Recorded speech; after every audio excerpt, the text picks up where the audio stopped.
Bismillahirrahmanirrahim.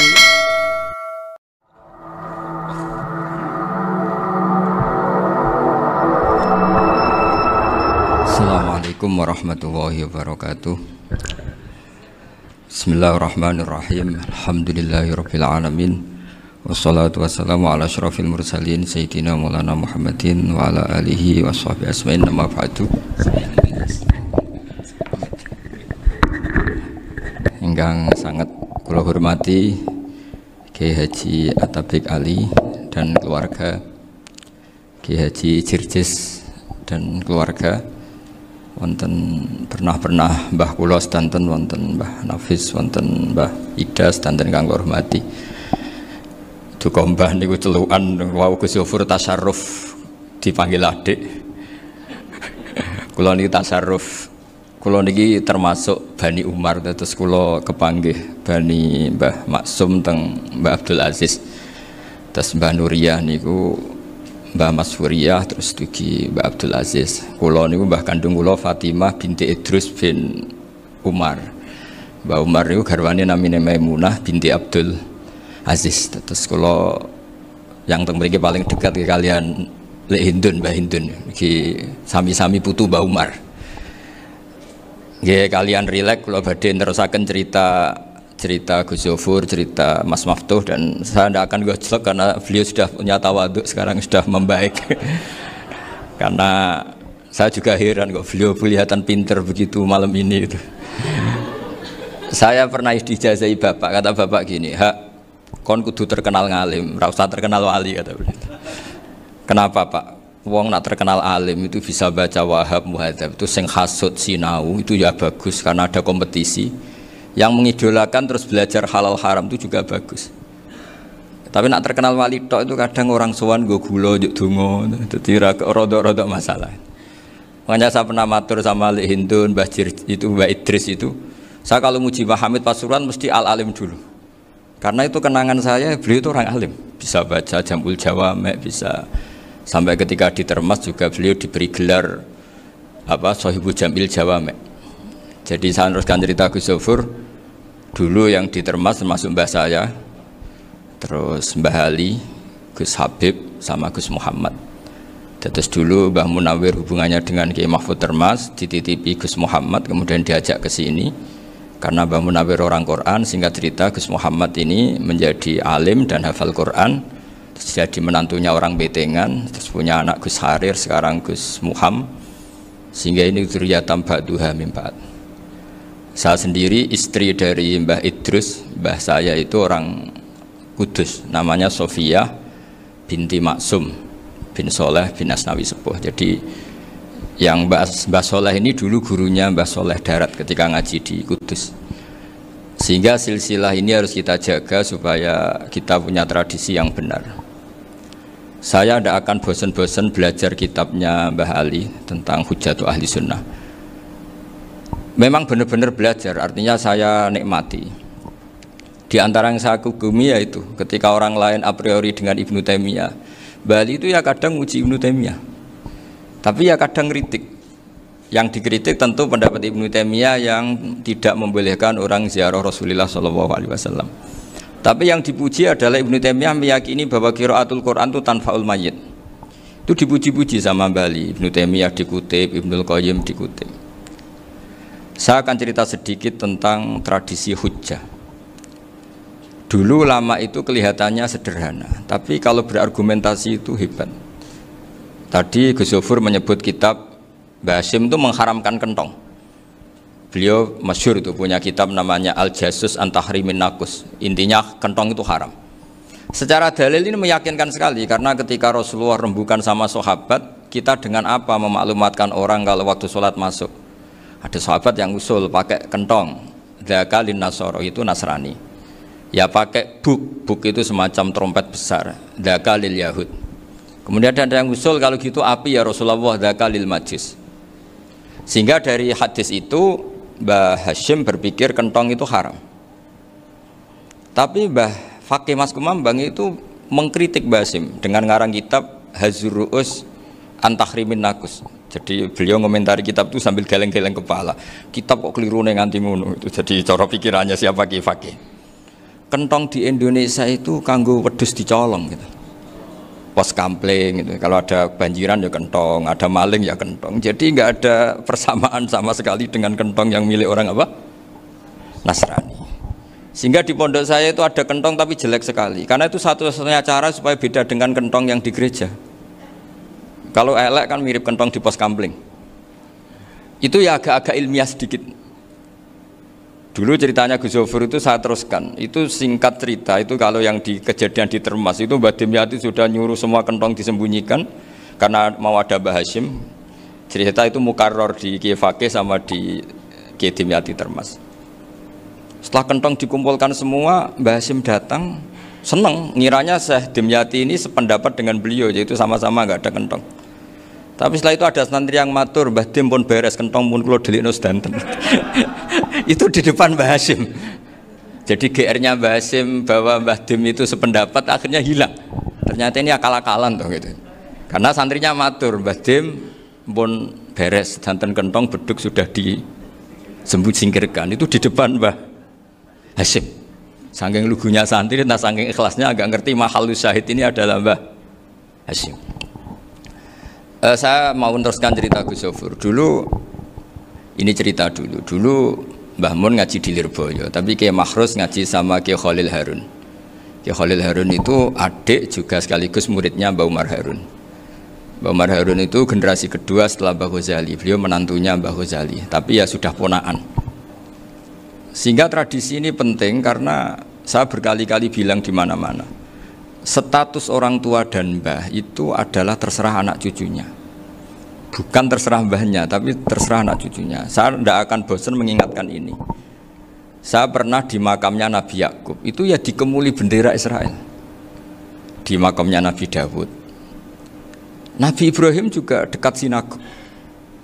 Sehingga Quran membela Nabi Ibrahim disebut maka anak Ibrahimu Yahudi wala Nasrani. Karena ketika beliau berposisi di Israel, kemudian penguasanya adalah Yahudi, bisa saja makam ini ditulisi dan distatuskan ala Yahudi. Ya seperti Nabi Yakub. Nabi Yakub itu nabi yang kita yakin tentu berkeyakinan beliau orang baik, orang muslim, orang mukmin, tapi karena di desain mereka ya dikemuli bendera Israel dan disebut Abul Yahud. Karena kita tahu nama lain dari anaknya Nabi Yakub adalah Yahuda bin Yakub bin Ishak bin Ibrahim. Sehingga perasaannya orang Yahudi menjadi Yahudi itu yang ngikuti mbah-mbahnya. Nah khawatir saya ketika buyut-buyut kita kaya, buyut saya itu orang kaya dulu, namanya Badur Rahman. Itu kaya sekali, tanahnya banyak. Dulu cerita Mbah Hashim ya kaya sekali, Mbah Maksum juga kaya, Mbah Abdul Aziz juga kaya. Karena dulu itu inginnya kiai itu yo ketok sugih lah, gak ngel-ngelo santri. Tapi nanti kalau cucu-cucunya sudah tidak alim, itu tidak dianggap punya tanah itu karena untuk fasilitas santri. Aku tak kedonyan, mbah-mbahku ya kedonyan. Buktinya tanah yombo. Karena dia akan menafsiri sesuai cara berpikir. Makanya sanad keilmuan yang diceritakan Gus Zofur itu harus diulang-ulang. Kalau nggak diulang-ulang, maka kita akan berpikir sendiri untuk menafsirkan Masyayikhon al-Kiram atau Ajdadan al-Kiram. Nah, ini yang bahaya, yang sering Quran mengingatkan. Jadi ada status yang disematkan oleh anak cucu kayak orang Yahuda tadi, Yahuda bin Yakub bin Ishak bin Ibrahim, itu menstatuskan mbah-mbahnya yang bernama Ibrahim itu Yahudi. Sampai Quran sendiri yang bela maka anak Ibrahimu Yahudi wala Nasrani.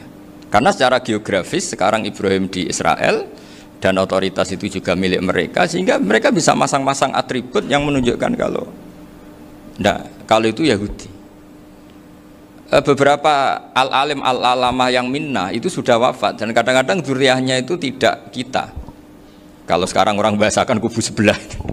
Akhirnya ya nggak boleh dikholi, nggak boleh diziarah. Terus seakan-akan yaktaduna bi ra'yi, seakan-akan mereka berpendapat dengan pendapat syekh ini, padahal enggak. Nah sehingga tradisi ketersambungan sanad tadi, baik secara genetik atau secara asbab, itu harus terjaga. Saya beberapa kali banyaklah sering diceritain Mbah Mun. Dulu Mbah Munawir ini cerita ya, Mbah Munawir itu hak saking senenge kitab, ben santri ini so ngaji kitab. Itu kalau ada alumni Lirboyo, alim disuruh baca muin di sini itu Mbah Munawir ikut. Saking ingin tasjeknya, ingin ngajari santri bahwa ngapal Quran udah hafal tok, tapi yo faham. Dan penggalinya Mbah Munawir itu sampai klimaknya dulu Mbah Zaini itu nate nikah sama Nyai Komariah kalau nggak salah, binti Karim, binti Manap. Punya putra Gus Habib, Gus Toha yang diantara putrinya dinikahi Gus Rozin ini. Terus akhirnya kesampaian juga ketika Mbah Munawir punya mantu alim alamah namanya Mbah Ali Maksum, angsal Nyai Hasimah. Sampai pondok Kramjak ma'ruf bil ilmi, terutama ilmu sorof dulu karena Mbah Maksum itu komplain, fa'ala ya fulu kok terus fa'lan ya fa'ala ya fulu ya uf'ul gitu kan, masuk fi'il kok jejer isim gitu. Jadi dulu kata Mbah Mun itu ada persaingan ilmu sorof, sorofnya Mbah Maksum Ali Kuaron sama Mbah Ali Maksum Jogja. Jadi wali antok yang satu Maksum Ali Kuaron, yang satu Ali Maksum. Ya itu dulu saingan ngarang sorop. Nah ini yang menang siapa? Ya terserah duriannya. Kalau duriannya keren ya menang karena terserah yang kampanye. Saya bayangkan adekan Mbah Zubair tidak punya anak sealim Mbah Mun, mungkin kalau Mbah Zubair juga tidak sewow kalau punya putra Mbah Mun, karena saya berkali-kali bilang kalau dalam syair Arab itu kama takarroma kadang dilafatkan kama tasyarrofa bi Muhammadin adnanu. Orang berpikir Adnan itu siapa?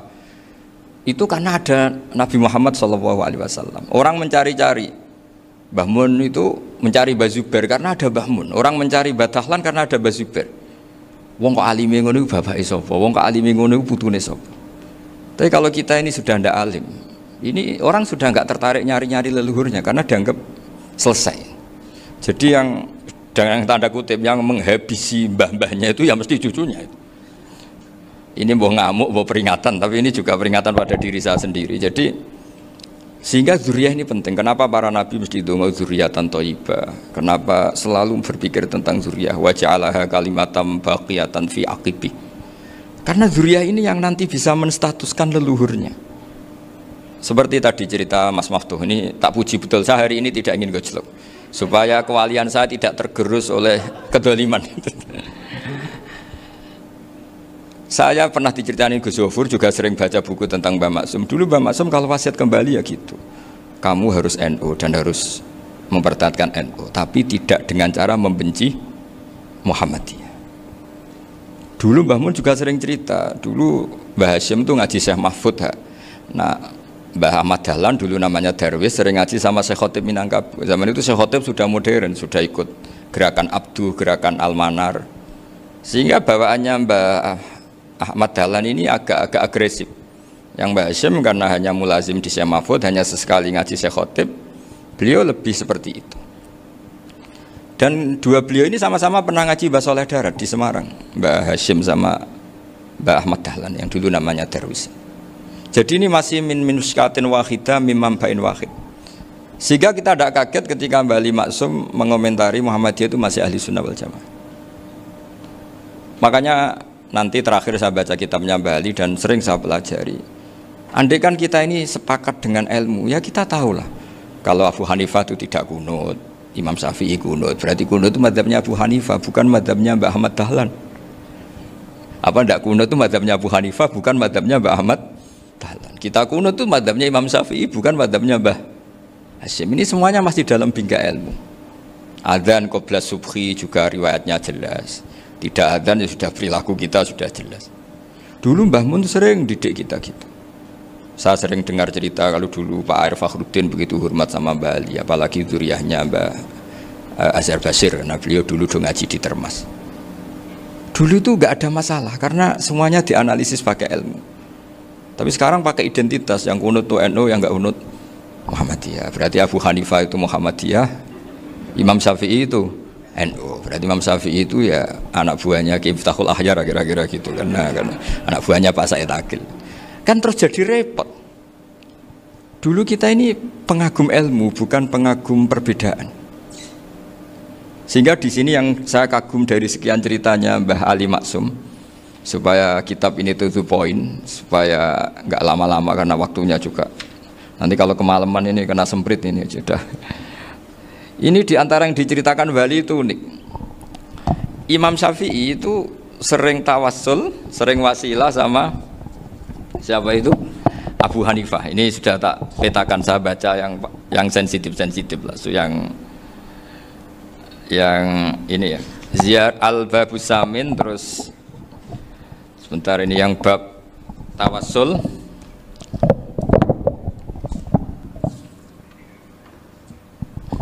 Ini di sini halaman 90, mungkin santri-santri Kerapjak bisa ngecek lagi di kitab Hujjatu Ahli Sunnah. Ketika cerita tawassul, di antara yang diceritakan Bali Maksum adalah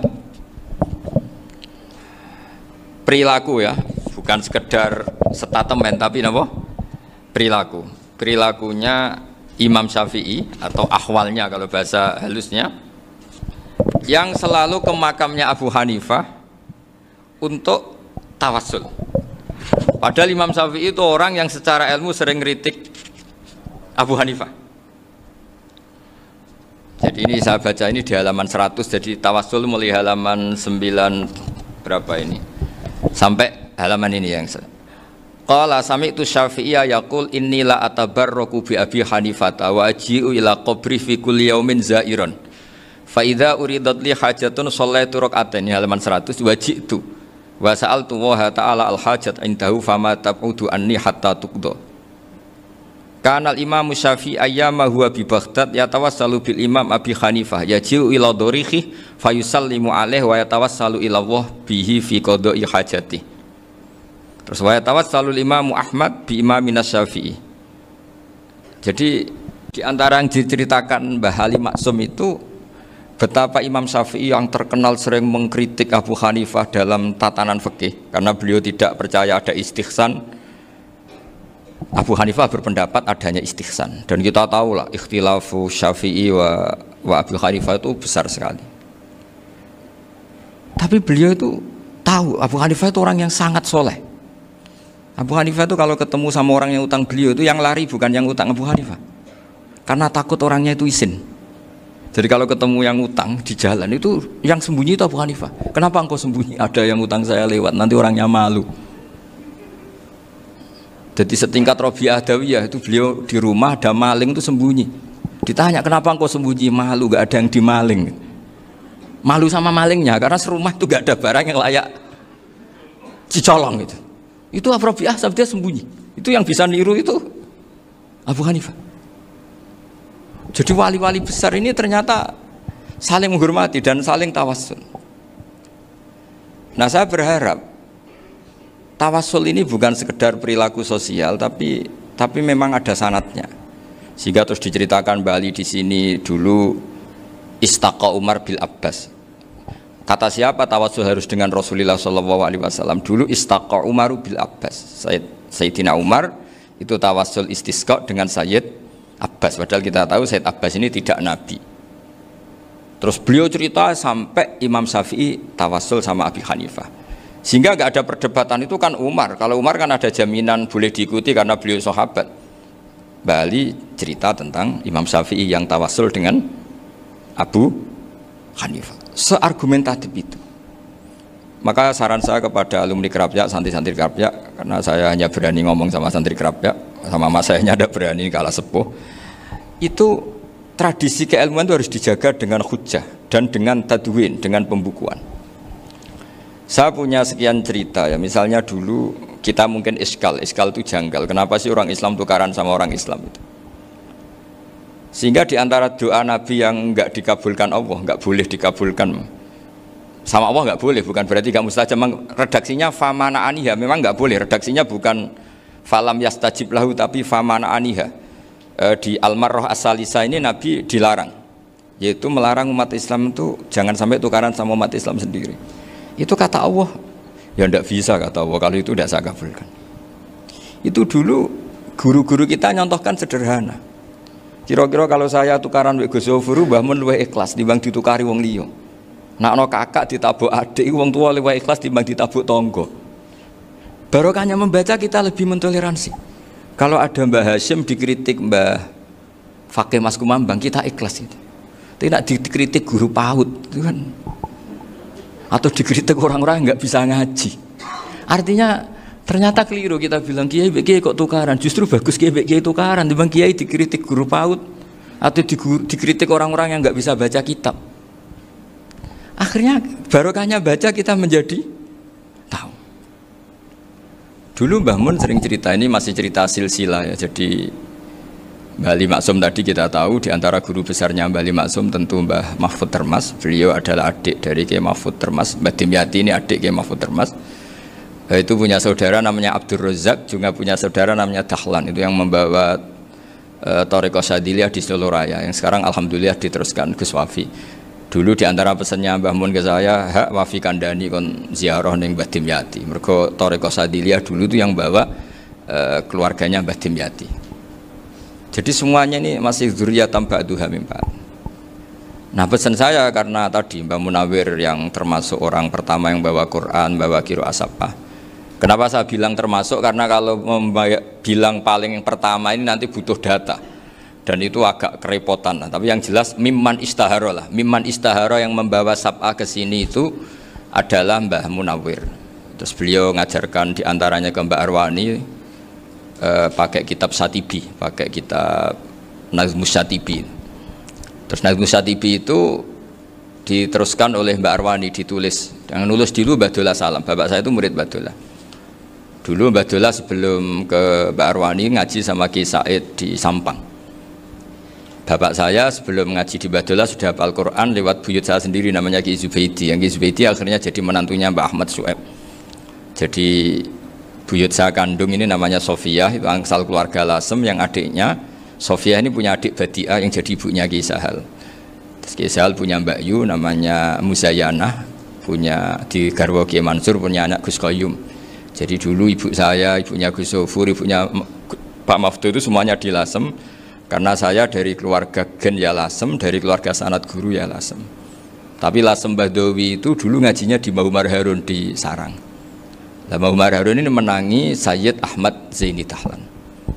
Sayyid Zaini Ahmad Zaini Dahlan ini punya cucu keempat yang hidup di Sedan, terus makamnya di Lasem, namanya Habib Haidar. Itu yang nulis biografinya Mbah Maksum. Mbah Maksum bukan Bali, biografinya Mbah Maksum. Itu ditulis oleh Habib Haidar, namanya Haidar bin Hasan bin Sodaqoh bin Ahmad Zaini Dahlan. Nah, Habib Haidar ini menantunya Sayyid Hamzah Sato. Hamzah Sato itu Hamzah bin Abdullah bin Umar. Itu kakaknya Sayyid Abi Bakar Sato, Sohibul I'anah. Nah, Sayyid Umar ini yang dulu ngajari mbahnya Mbah Mun namanya Ahmad bin Su'eb. Nah, di antara ajarannya adalah baca kitab-kitab kecil yang bisa dihafal. Dibawalah ke sarang jadi metode muhafadzah. Tapi kemudian lama-lama oleh pondok itu jadi syarat kenaikan kelas. Dulu nggak ada muhafadzah untuk kenaikan kelas ya, supaya orang alim itu harus hafal. Lama-lama dipakai syarat untuk muhafadzah. Jadi semua ini sanad harus kita ingat supaya kita bisa menjaga tradisi. Termasuk tradisi ini kiai seneng jagungan, terus ngomong ra penting gitu. Itu juga sanad. Setahu saya Mbah Mun itu kalau ketemu bapak ya guyon terus. Saya punya kenangan tuh yang dulu agak iskal tuh begini. Ada isu lah, entah isu entah hoax entah apa, ada kaji itu agak beling itu, pokoknya beling lah gitu. Seneng siapa itu, rondo lah apa itu. Pokoknya beling gitu. Ketika Mbah Mun dilaporin tamu kalau kaji itu beling sama rondo itu, Mbah Mun tanyanya lucu. Lho ayu no cung, wayu banget Mbah. Wayu. Itu bapak juga bakas ayu nih. Dulu saya sekali ini kiai kok bakas wong ayu, bakas bodine barang lah kira-kira gitu. Tapi setelah saya tambah alim, tambah ngerti itu, kata bapak gini, ya abek bakas ayu hak timbang iya no malah qadzaf. Ternyata seni. Sekali Mbah Mun atau bapak bilang, "Kaji kok zino kaji," maka larinya ke qadzaf. Maka menghindari bahasa menuduh, ngomong yang enggak penting. Loh ayu no. Jadi kiai dulu tuh orang sok suci tapi menghindari hal-hal yang jadi punya seni untuk ngelola kehidupan. Orang bermalam-malam jagungan sama teman asik itu kan perlawanan terhadap nafsu kita, syahwat kita untuk mungkin nikmati dugem di bar atau di tempat-tempat maksiat. Itu setan di Indonesia tuh kakuati sama Kiai Jawa. Orang supaya tidak tertarik maksiat itu Kiai Jawa cukup ketemu kancane masak terong guyon, gejol-gejolokan zaman mondok, sewengi lulus sangka maksiat. Bar wis tutup. Perlawanannya sederhana, nggak pakai tahajud, nggak pakai wiridan, karena Kiai Jawa juga kayak rapati potongan ahli ibadah gitu, jagungan gitu. Jadi setahu saya roh saya itu pernah lihat Bali itu sekali ketika beliau ngisi ceramah di Mbah Hamid Bedowi, sama masih kecil diajak bapak. Dulu kalau bapak ngelihat Bali sama Mbah Hamid itu mesti nangis karena dua orang alim bertemu. Yang akhirnya ya bisanan itu Mbah Hamid punya anak Gus Nasih, di sini ada Mbah Nafisa, terus jadi Mbak Salih Hindun itu. Jadi dulu tuh ya guyon terus ketika ketemu. Itu yang sering bodoni Mbah Hamid itu ya Ki Bisri. Ki Bisri itu kalau datang ke Ki Hamid Pasuruan, nak wali tenan aku teko ditata nomangan. Jadi ukurannya ya. Ternyata sampai sana dikei mangan tenan. Masih belum mengakui, kan nak wali tenan aku iki kiai rung di mobil, dongakno aku di mobil. Sudah kalah satu seri itu masih gak terima. Lalu itu Mbah Hamid akhirnya berdoa, ayo monggo, mugi-mugi Ki Bisri gak ada mobil. Itu setelah didoain masih tanya, mereknya apa merek? Jadi itu Mbah Hamid jawab, ya paling Holden itu. Paling Holden. Itu nyari mobil itu ya adalah dapatnya Holden. Suatu saat Mbah Bisri diundang Mbah Hamid gak dikasih bisaroh. Karena utangnya sudah banyak Mbah Hamid. Mbah Bisri ini utang doa tadi. Itu ya gak dikasih bisaroh. Ya gak mau kesang apa-apa kelambimu kayak aku. Didol sama muhibbinya Mbah Hamid. Itu harganya melebihi jatah bisaroh. Ketemu Mbah Hamid, Kang, susu Kang, mergo. Jadi dulu itu rileks, makanya ini yang diceritakan ke Zofur. Sebetulnya kalau kiai-kiai itu bersanad itu ya rileks, hidupnya itu rileks. Karena rileks ini perlawanan terhadap kemungkaran. Saya dulu musyawarah sering sama Gus Zofur usul fikih. Itu jelas di antara yang ditulis Lubil Usul itu. Ya kita tahu tadi misalnya sanad usul fikih, Mbah Ber itu sangat al-usuli, Kiai Zubair Dahlan, abahnya Mbah Mun. Punya murid diantaranya Kiai Sahal. Kiai Sahal punya karangan Thariqatul Husul fi Syarhi Lubil Usul. Itu Thariqatul Husul itu beliau ngendikan dalam mukaddimah bahwa saya bisa mensarah ini berdasar ngaji maknani sama Mbah Zubair. Terus beliau mengutip sarah itu dari kitab Nailul Ma'mul. Beliau ngendikan binus khotin khotiyah ghairi matbu'ah. Dan itu ditemukan di Kiai Mansur di Lasem, karena Kiai Mansur iparnya Mbah Sahal. Mansur bin Khalil itu diantara katibnya Syekh Mahfud. Jadi semuanya ini sambung.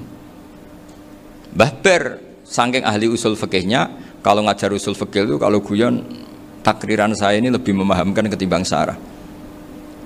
Ya sudah, terus Mbah Zubair Kiai Fakih, terus Syekh Mahfud. Di sini Syekh Mahfud termasuk orang yang dekat Mbah Munawir, sampai putrane Mbah Mahfud namanya Gus Muhammad dibawa Mbah Munawir, kemudian mondok di Termas diantaranya, terus dinikah jadi menantunya kalau nggak salah Haji Taslim di Betengan, kemudian sekarang juriannya Mbah Mahfud di Betengan. Ini nggak boleh hilang secara seperti itu. Diantara di usul fikih diterangkan, ketika diantara 5 hukum itu ada yang bernama mubah. Mubah itu boleh dilakukan, boleh ditinggalkan, dan kalau dilakukan ya tidak berpahala, tidak disiksa. Itu ada ulama yang protes nggak bisa seperti itu. Ithma min mubahin ila wa tahaqqaqu bihi tarku haramimma. Fa'il zamu minas sukun tarkul qatli wa minas sukut tarkul qadaf. Tidak bisa, mubah itu tidak ada. Kalau kiai jagungan semalaman, itu Allah ngitungnya itu hada taroka dugem, wa hada taroka delok dangdut, wa hada taroka kada wa kada. Oh, itu luar biasa. Dan kita ngikuti yang seperti itu saja. Gak usah tahajud, gak usah witir telulas kaya ora kuat timbang gremeng wis.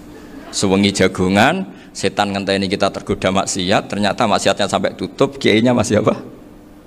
Jagungan. Jadi jagungan saja ada ilmunya bahwa itu perlawanan terhadap tarkul ma'asi. Sehingga bagaimana Anda katakan mubah ini mubah, toh gunanya adalah tarkul haram. Meskipun efek mubah juga bisa tarkul wajib, wae bojo blonjo turu. Karena wae ngrumat ibuke turu. Itu halal wajib. Jadi mubah itu resikonya ya bisa tarkul wajib, bisa tarkul haram. Sehingga kalau sanad ini terjaga secara baik, secara kultur, saya sering juga sagungan sama Gus Zofur itu mesti tak niati gitu. Jagungan wong alim iku ibadah, dan menikmati ibadah adalah dakbul auliya wa dakbul ulama. Kata Imam Ghazali, pada akhirnya waqud buhadatin al-istilzat bil mubahat. Kata Imam Ghazali, pada akhirnya qutbu hadatin, madaru hadatin, pokok dari agama ini adalah melawan kemaksiatan dengan kita menikmati al-istilzat bil mubah. Kita menikmati sesuatu yang dibolehkan Allah Subhanahu wa taala. Dan seperti ini tuh bisa qasmu dhuhri syaitan, bisa menghancurkan punggungnya setan. Karena kalau melawan setan dengan ibadah ini kadang kita capek selain serapotongan. Tapi nak kangkang ning komplek H gitu jagungan mbek kancane, ngenang melarate, mbok ngenang ras sekolah ramunggah, kenangan sing ramunggah diarani istiqomah. Gitu kan diarani tulus zaman, kok sing munggah dianggap kesusu. Saya ini punya pondok Quran, kalau ada yang hafal 3 tahun mesti digojol kancane, gak apik kesusu itu. Kesusu itu mesti tidak barokah karena tergesa-gesa apa? Hatam. Sehingga yang nggak hatam-hatam itu kayak partai mayoritas. Ini yang partai tulis zaman katanya. Ahlus sobri katanya. Akhirnya di pondok gara-gara itu mau guyon, tapi nggak ada stigmasi yang nggak naik. Di pondok sarang itu saya punya temen itu banyak yang sekelas dengan saya, sekelas sama Gus Kamil, akhirnya sekelas dengan Gus Sofur. Padahal saya ini kakak kelas. Saya temannya Gus Kamil, temannya Gus Sofur. Ini anak ini nggak pernah naik. Itu nggak dinyek, nggak dicibir di pondok. Karena guyonan tadi, guyonan bahwa ini bagian dari bentuk apa? Istiqomah. Nanti yang goblok juga tenang. Karena kiainya cerita, kadang santri goblok ya barokah. Di sini pondok akeh santri ora tau sinau ning omah dadi kiai gede. Selalu kiainya tuh cerita seperti itu. Akhirnya sing goblok ya bangga dengan kegoblokannya. Iya, jadi kiai itu orang yang meskipun guyon ini barokahnya Masya Allah. Dan setahu saya kiai-kiai alim itu ya seneng ada guyon, karena tadi guyon itu luar biasa. Bapak saya itu kalau pesan sama saya itu enak ngaji ya guyon nice. Wong ning omah mikir utang, mikir wedi bojo macam-macam, kok ngaji kok jak nangis pisan, nangis ping pindho gitu. Sudah jak guyon ae. Paling gak lali. Gitu. Dan beliau punya dalil kul bi fadlillah bi rahmati fa bidzalika falyafrah. Jadi jangan sampai orang ini farah bil maksiat, jangan sampai orang itu. Dan ini yang saya kenang dari sekian cerita murid Bali. Mbah Ali Maksum ya senangane guyon. Gejol-gejolkan mbek santri guyon. Ini saya maklumatkan ke semua santri beliau bahwa ini bukan sekedar guyon, tapi al-istilzat bil mubahat. Ini adalah perlawanan terhadap setan karena banyak orang bisa senang tuh kalau nunggu maksiat. Ini bisa senang dengan sesuatu yang tidak maksiat. Itu kayak apa hebatnya? Makanya Nabi itu kalau ketemu sahabat ya sering ngendikan yang ringan-ringan. Ya Umar ma'afalan duher jong mana piye ije. Kalau ketemu anak kecil ya. Nanti ketemu yang tua-tua yang sudah nggak bisa mikir, ya tetap riang. Sehingga ada cerita dalam sebuah tafsir, ya saya ulang lagi, ada cerita di sebuah tafsir, kenapa Nabi Musa ditanya Allah, wa matilka biyaminika ya Musa. Ma'ana wa ta'ala a'lam, tentu Allah sangat tahu yang dibawa Musa itu apa. Karena Allah tahu Nabi Musa itu grogi. Orang dipanggil Wali Maksum pasti grogi, santri dipanggil Mbah Mun pasti grogi. Kenangan saya setiap dipanggil Mbah Mun ya mesti tanya yang ringan-ringan, wis sarapan ya, arung sarapan ya sarapan. Pas sarapan ya kan tanduk mangan sing enak, wong santri ora tau mangan enak. Ya enggak pernah ngomong yang penting, ngendikan yang penting. Nah, karena Nabi Musa ini grogi, ini sebagian tafsir. Itu ditanya yang ringan, saake iku nggawa apa? Karena pertanyaannya ringan, Nabi Musa juga ringan. Ya Nabi Musa itu sampai lali iku pangeran sing ya'lamu sirra wa akhfa. Diterangno. Niki tongkat Gusti. Gunane kathah Gusti tongkat iki. Qala ya asaya atawakkau 'alaiha wa ahusyu biha 'ala ghanami wal ya fiha ma'arifu ukhra. Oh, tongkat Gusti niki penting Gusti. Nggih nak nggih macam-macam lah Gusti. Atawakkau 'alaiha wa ahusyu biha 'ala ghanami kangge menghalokan. Masih terangno terakhir dan yang lain-lain Gusti. Wal ya fiha ma'arifu ukhra.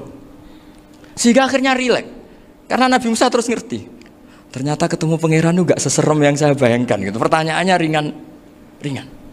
Itu ada ilmunya. Tapi cerita ini yang versi tafsir ini tidak yang seperti di Manaqibul Ghazali. Di beberapa kitab tentang Manaqibul Ghazali diceritakan di alam roh Nabi Muhammad SAW itu yubahi bi ummati, saking yubahinya sampai ngendikan ulama ummati ke anbiya'i Bani Israel. Ulama umatku itu pinternya atau statusnya itu mirip-mirip lah. Kaf itu ya mirip-mirip lah, mirip-mirip kayak ulamanya nabinya Bani Israel. Akhirnya Nabi Musa itu tersinggung sekali, bagaimana mungkin ulama disamakan dengan apa? Nabi. Sehebat-hebatnya ulama itu kan tidak akan yabluhu darajatan nubuwah atau yartaqi ila darajatin nubuwah. Itu akhirnya ya kalau kamu nggak percaya panggil. Yang dipanggil Imam Ghazali. Ya Nabi Muhammad juga gak mau kalah gitu. Kalau manggil ulama RT ya kalah keok gitu. Akhirnya Imam Ghazali datang, ditanya sama Nabi, Mas muka, nama kamu siapa? Ana Muhammad bin Muhammad Al-Ghazali At-Tusi Asy-Syafi'i.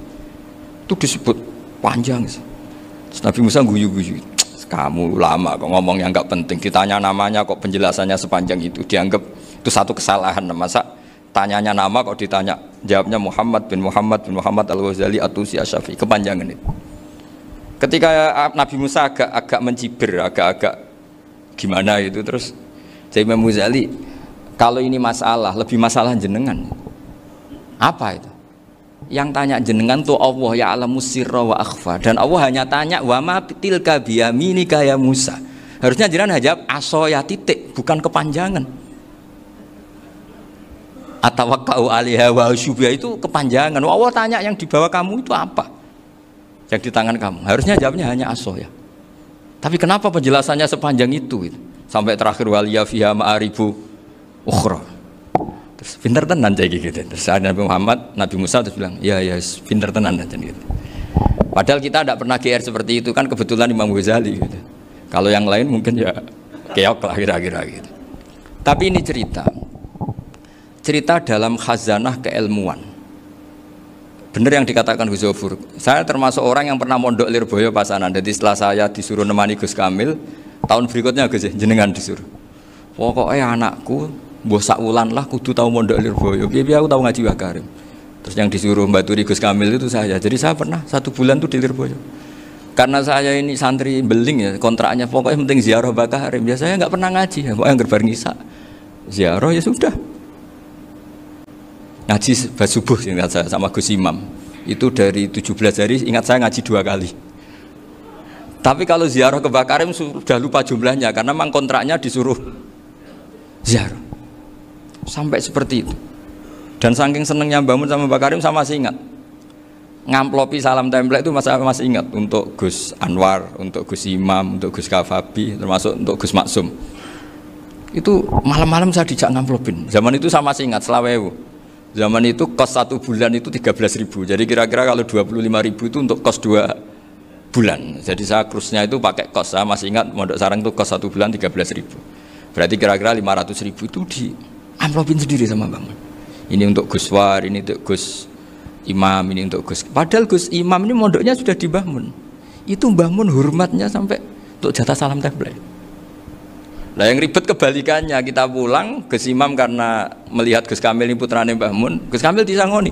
Saya juga disangoni karena Gus Imam dulu ngaji juga sama Pak D saya, sama keluarga saya. Itu kata Gus Kamil setelah keluar, mau agak muni gua abal ya, boten berarti gua aku. Karena ini penting, ini kalau sampai dianggap tukar guling ribet deh. Jadi ditakwil sendirilah, mau gak muni gua abal ya, boten wis, yes berarti halal. Tapi sama Mbah Mun ya ditanyanya bukan apa karena untuk meneruskan tradisi bahwa kalau kiai ketemu itu ya saling memberi hadiah, saling itu sudah faqaddimu baina yadayna najwakum apa sedekah. Sehingga ketika Krapyak ini punya Bali Maksum alim alama, kemudian melahirkan murid-murid yang juga ipar kayak Mbak Warsun bisa ngarang apa Kamus Al-Munawwir, Pak Bik juga punya karangan Kamus Al-Mu'asir. Saya itu punya semua. Karena ini adalah buah dari bahwa kita ini tidak kalah sama produk-produk yang di sana. Bahwa produk di kita ini sudah cukup untuk mengantarkan orang menjadi alim alama. Dulu Mbak Zubair ke Mekah ya sudah alim alama. Gus Zofur ke Al-Azhar sudah alim semua. Teman-teman kita ke Mekah itu sudah alim semua. Padahal produk mondoknya ya tadi mau digojlok kiai ini, terus mangkel be keamanan biasanya itu. Biasanya musuh besar pondok itu keamanan. Jadi ya bukan berarti gojlok ibunya Gus Maftuh enggak. Biasanya keamanan itu musuhnya apa? Banyak. Jadi cerita-cerita saya mohon sekali murid-murid Krapyak jangan hanya ngaji fikih. Kalau hanya ngaji fikih itu posisi Abu Hanifah itu seakan-akan nyuwun sewu orang yang sangat tidak ahli hadis. Karena beliau di situ kelihatan kalah sekali dengan Imam Syafi'i. Apalagi di perdebatannya Muhammad bin Hasan Asy-Syaibani dengan Imam Syafi'i itu kelihatan sekali betapa Abu Hanifah itu orang yang nyuwun sewu ditinggalkan dalam ilmu hadis. Sampai beliau hanya dapat gelar min ulama ahli ra'yi, termasuk ulama yang kuat logikanya. Juga harus baca kitab-kitab seperti ini. Ternyata Di balik Imam Syafi'i mukhalif pada beliau di bab-bab fikih, perilakunya sangat hormat. Sampai beliau tuh kalau tawassul ke kuburannya Abu Hanifah. Dan beliau ngendikan an-nasu fil fiqhi iyalun ala Abu Hanifah. Semua orang yang ahli fikih itu masih anak buahnya Abu Hanifah. Saya berkali-kali cerita, mazhab Syafi'i itu alatut tadhir hanya dua, yaitu alma wa turab. Abu Hanifah nambahi wanar. Alasannya Abu Hanifah, orang mukmin yang dosanya banyak itu dibakar di neraka, dan alasannya Allah litadhirihim, untuk mensucikan mereka. Sehingga pikirannya Abu Hanifah, an-nar itu min alatit tadhir. Apa yang terjadi ketika bata itu batu bata yang dibakar, di situ campur teletong, campur apa-apa, itu kalau sudah mazhab Abu Hanifah selesai, sudah suci, karena sudah ngelewatin pembakaran. Meskipun kita tidak akan kalau kehilangan air terus wudhu dengan api, bisa bunyak semua itu. Tapi apapun itu menjadi solusi. Sehingga saya punya kitab namanya Ikhtilafu Malik, Ikhtilafu Malik wa Abu Hanifah atau Ikhtilafu Syafi'i ma Abu Hanifah. Itu kelihatan sekali kalau Abu Hanifah itu nyuruh posisinya kalah. Karena yang ngarang orang-orang Syafi'i. Tapi kalau melihat kitab-kitab kewalian, misalnya di kitab Mizan Kubro, ini juga sering disebut kisah itu Mbak Ali Maksum tentang Imam Sa'roni. Berkali-kali beliau mengutip Mizan Kubro. Itu Abu Hanifah adalah orang yang sangat mukasyafah. Artinya ketika Nabi cerita air wudhu itu menjatuhkan dosa, tidak ada air wudhu yang jatuh ke kamu kecuali saat itu juga dosa kamu jatuh. Itu beliau datang ke Madharota Kufah. Kemudian beliau bilang sama si orang tua tadi, tub anizina. Orangnya terus bilang atubu minazina. Ada lagi pemuda datang dibilangin tub an ukuki walideka, terus bilang tub tu an ukuki walidaya. Sampai yang terakhir ada tub an simai alatilahwi atau an samai alatilahwi, terus tub tu an samai. Ketika orang itu ditanya, kenapa engkau begitu tahu dosanya apa? Saya tahu air wudhu ini menjatuhkan apa. Jadi kira-kira kalau zina mungkin ya batang babi lah. Kalau hanya sekedar melihat bak-bak mungkin ya curut atau tikus lah kira-kira gitu. Nak dulu sediluk ya mungkin ya tikus cilik gitu. Nak dulu suwi ya tikus werok itu atau apalah. Pokoknya beliau itu tahu. Tapi anehnya Abu Hanifah apa? Setelah itu dia nangis minta mukasafahnya ditutup. Ya Allah, saya ini mukasafah kok malah menjadi tahu sawatil mukmin. Padahal aturan syariat jenengan man satara musliman satarahu, bahwa enggak baik melihat jeleknya orang mukmin. Minta ditutup. Makanya saya ini bangga ada mukasafah. Makom yang kita sampai sekarang itu makom setelah Abu Hanifah mukasafah. Jadi Abu Hanifah repot-repot mukasafah, minta makomnya ditutup, tidak menjadi mukasafah. Dan alhamdulillah kita sudah tidak mukasafah sebelum minta ditutup. Jadi kita ini keren. Keren karena aturannya itu man satara musliman satara huwa, yang tidak tahu aibnya orang muslim maka Allah akan nutupi aibnya di akhirat. Dan kita alhamdulillah barokahnya tidak mukasafah, tidak ngerti aibnya orang mukmin. Jadi kita harus pakai patokan ilmu. Saya ulang lagi, kita harus pakai patokan. Makanya saya tahu betul ketika Kiai Hamid Pasuruan, beliau dulu ngaji Jamul Jame, ngaji Juman, Bali Maksum di sana sama Gus Habib, sama Gus Muhammad bin Mahfud, termasuk mbah saya kandung dulu Kiai Sidik, mbah saya yang dari itu juga ngaji di Termas. Bapak saya dulu Kiai Nur Salim ngaji di Buyut Baiti.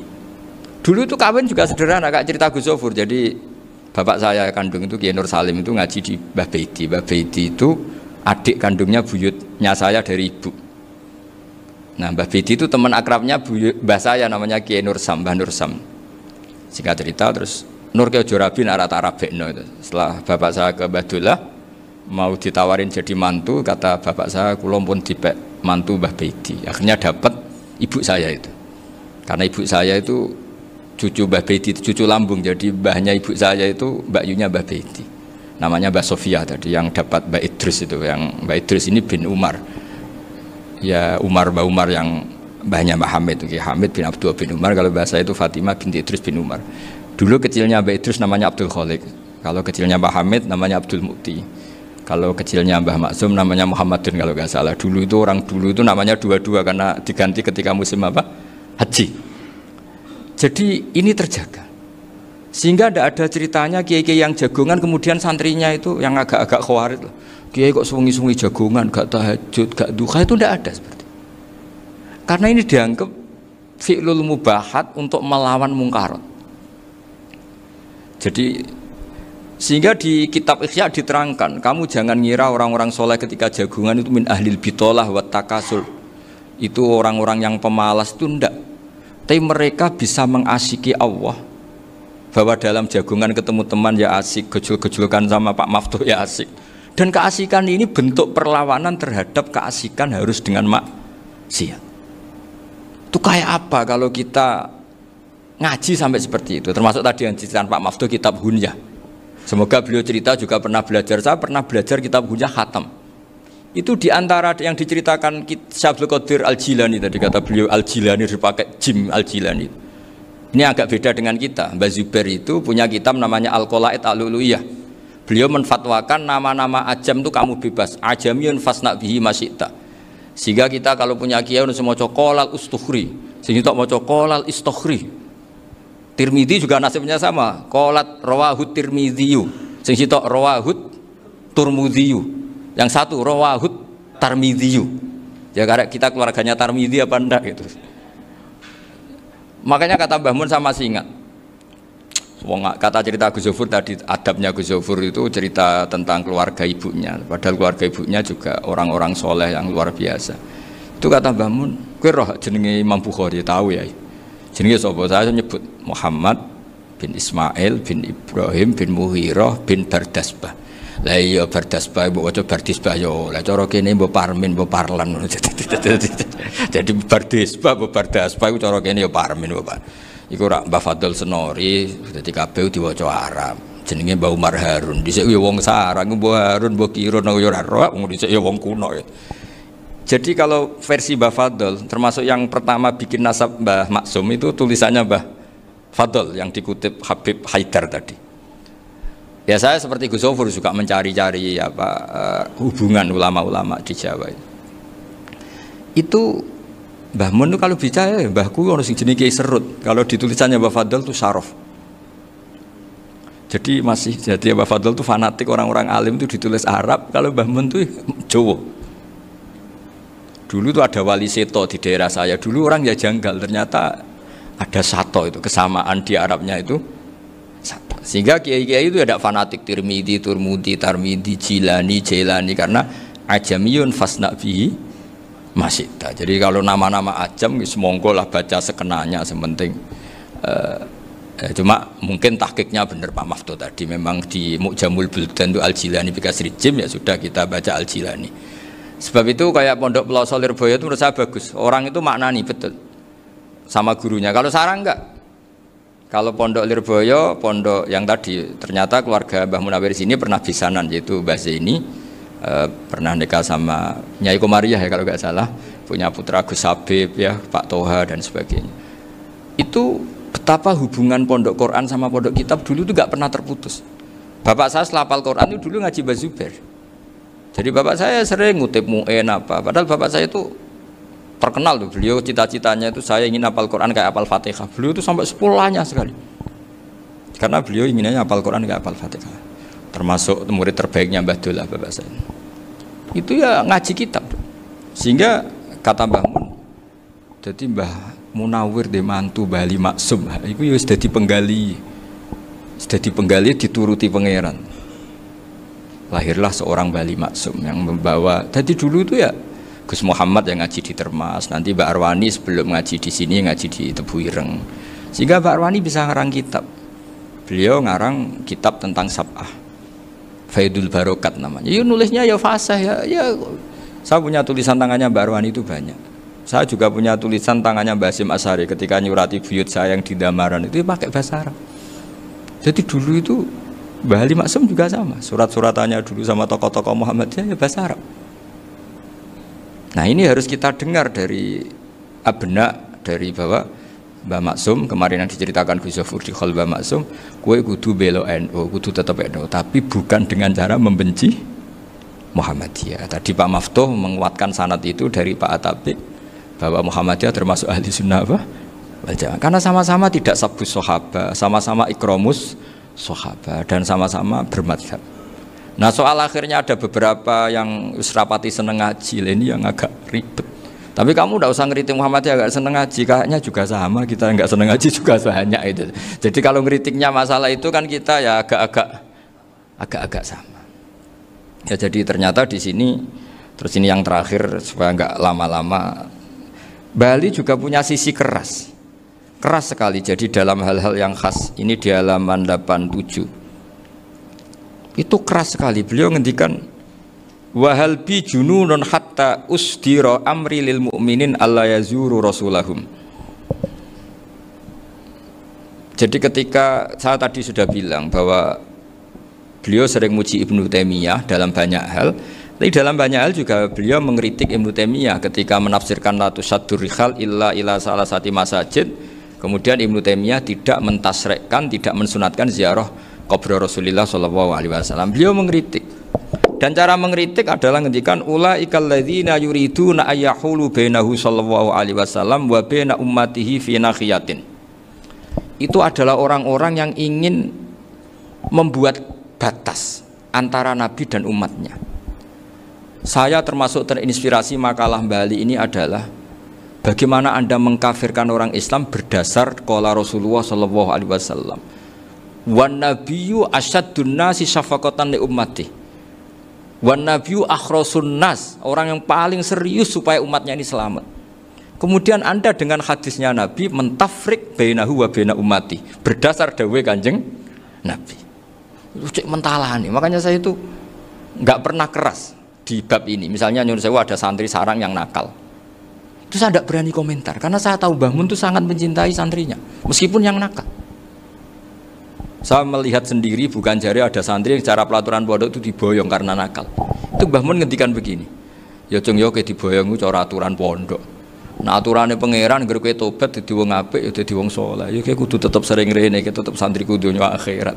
Soal pondok ya ben ana aturan, ben pancen kowe nakal nemen ya diboyong, tapi kowe tetep wong apik. Jadi karena kita tidak mungkin mentafrik bainahu wa baina talamidhi. Kita tidak mungkin mentafrik baina nabi wa baina ummati karena nabi adalah apa? Asyaddun nasi syafaqatan li ummati. Sampai saking sayangnya nabi itu ngendikan syafaati li ahlil kabair min ummati. Lho koyo apa baiknya Nabi? Ora melok nakal, ora melok maksiat, tapi melok nanggung swargane. Iku waktu gali sampean wis kowe utang gak apa-apa, bangkrut gak apa-apa, sing nyaur bapak. Gua sampean ngono top tenan. Anake yo ngawur tenan maksudnya itu, tapi top tenan. Lah Nabi ku umate sing dosa iku umate, Nabi sing nyuwun sewu, cara Jawane sing kangelan nyafaati. Karena Nabi gak boleh dipisahkan dengan umatnya. Makanya kata Bali Maksum, ulaikal ladzina yuriduna ayyahulu bainan nabi wa baina ummati. Itu mereka adalah orang yang ingin memisahkan Nabi dengan umatnya. Masa kita ngafirkan umatnya Nabi berdasar dawuh Nabi? Itu kan sama, saya benci santri Anwar berdasar dawuh Mbah Mun, padahal orang tahu semua begitu sayangnya Mbah Mun terhadap santrinya.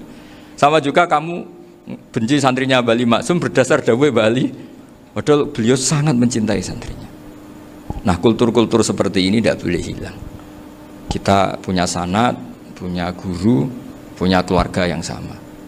Jadi mbah-mbah saya itu orang Tuban, dekat sama posisi Ibrahim Asmorokonti tadi yang diceritakan.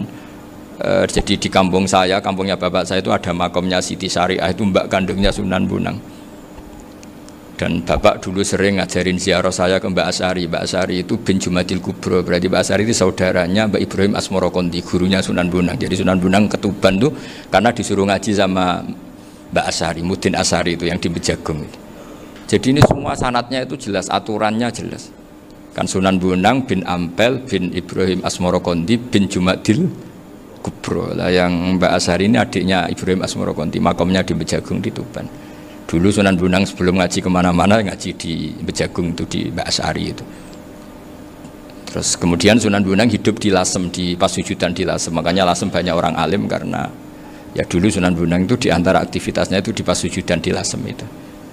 Wafatnya kila di Bonang, kemudian mau dibawa orang Madura ke Madura, terus diambil Mbak Asyari, pernah mbahnya karena muammar Mbak Asyari, terus dimakamkan di Bonang.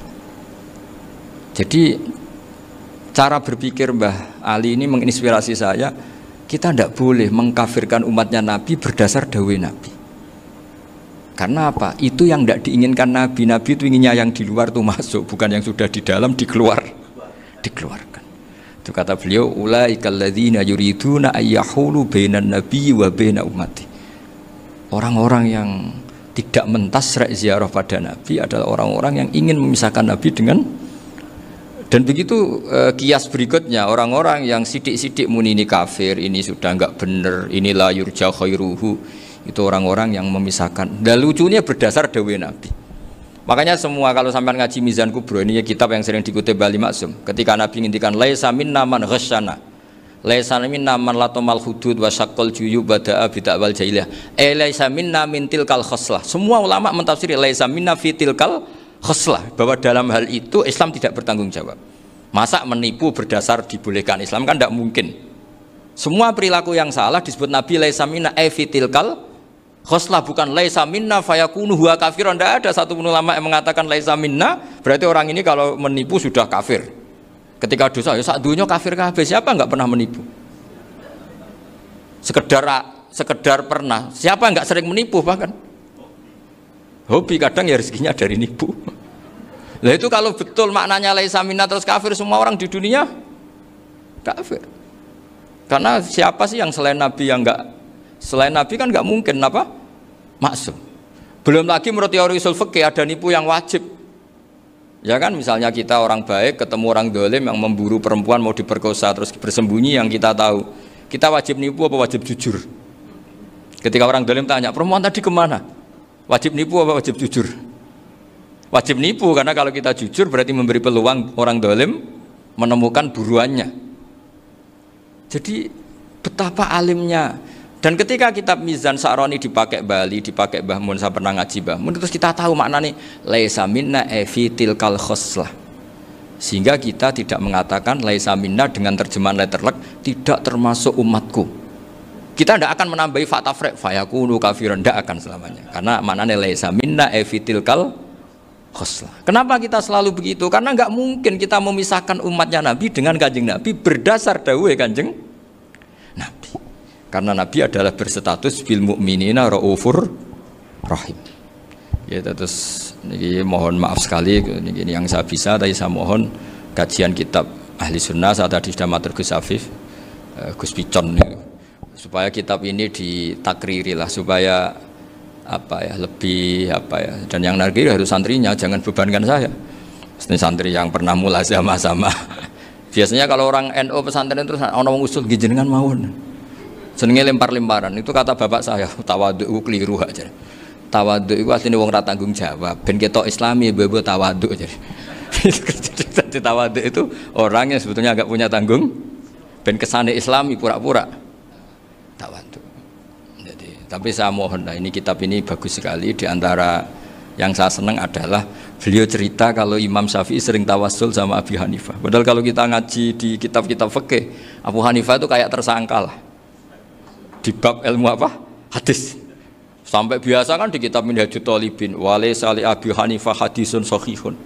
Jadi habis cerita madzhab Malik, madzhab Syafi'i, terus walaysa li Abi Hanifah madzhabun apa hadisun.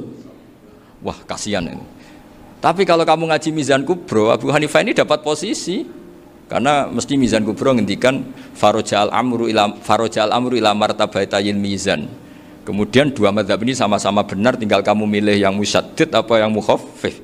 Misal dosis tinggi apa dosis ringan, monggo. Dan itu saya ulang lagi, kitab-kitab yang sering dibaca Mbah Ali Maksum, kemudian Mbah Mun, guru-guru kita. Dengan demikian maka benar Gus Sofur tadi, kultur kita, tradisi kita tetap terjaga. Mohon maaf. Assalamualaikum warahmatullahi wabarakatuh.